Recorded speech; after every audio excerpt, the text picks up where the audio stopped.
We're going to look at Federalist 52. Starting here for the next 10 papers, Madison is going to look at what he calls particular examination of the several parts of the government. In this case, the House of Representatives. So he's going to talk to us about why the members of the House of Representatives get elected for 2 years, what the qualifications are, and other things that are related to the House of Representatives.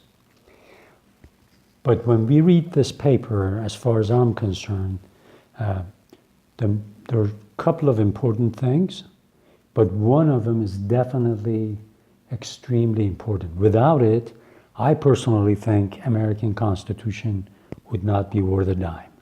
And I'll tell you why. Now, that's a strong feeling, but I have to tell you why. I am reading this with you in mind, you that are going to be an immigrant to the United States or are an English language learner living somewhere around the world. I personally, I come from Iran. I was born into a Muslim family. I was born into a devout Shia Muslim family, okay? And I respect that, and I cherish that.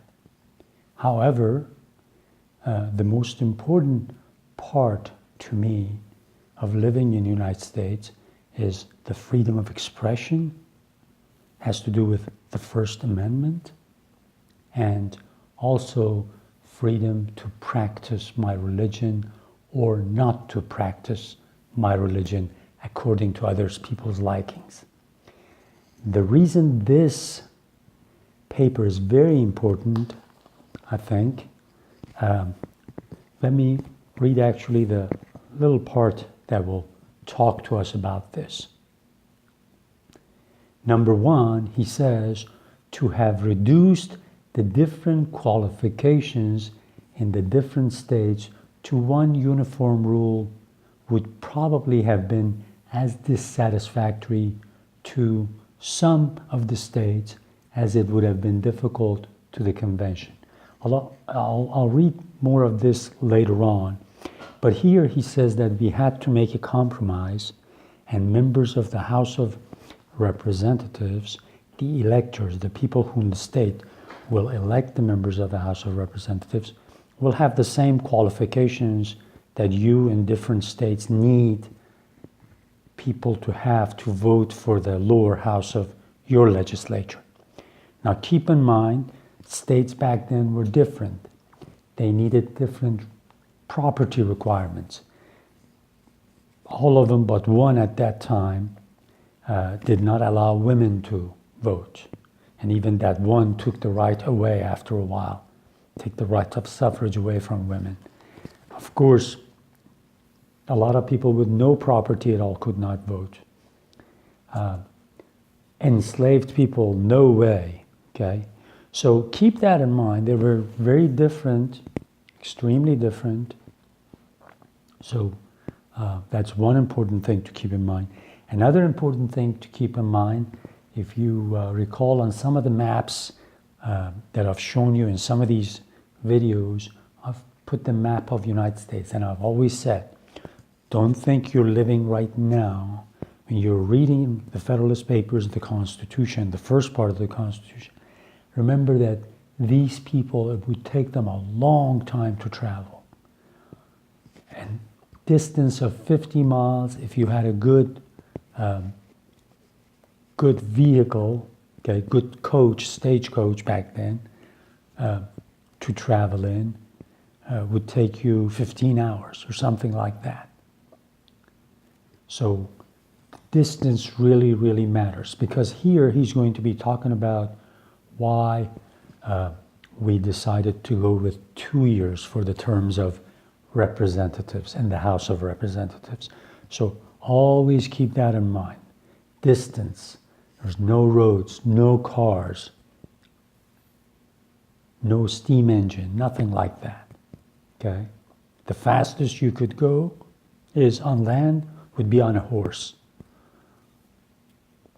Or if you were carrying stuff, would be on a stagecoach or a coach or a buggy or something like that. So keep that in mind, because that is relevant to this 2-year term. Because imagine you live in Georgia and you want to go all the way to wherever the capital is going to be, let's say Washington, D.C., and then come back. You can't make this trip in a few hours like they do now. It would take sometimes weeks to get there, or get there and back. So keep that in mind. But here's the most important thing to me about this paper and what is in the Constitution about it. It says, this is in paragraph 3.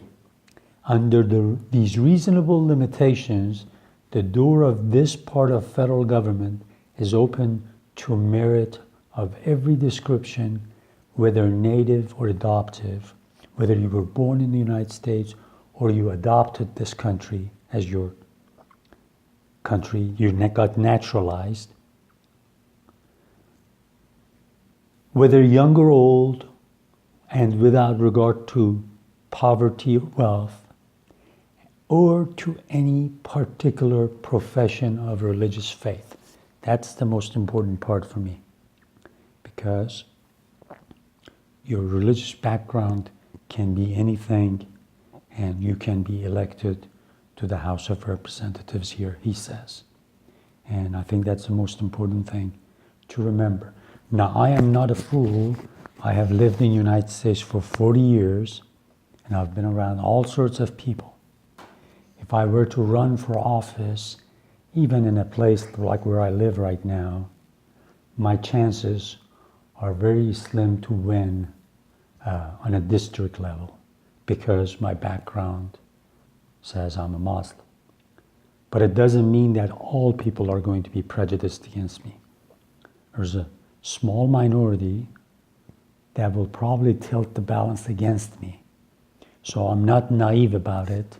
When I say this is the best case, I'm not saying that tomorrow I'll be elected as a member of House of Representatives in the state of Oklahoma, okay?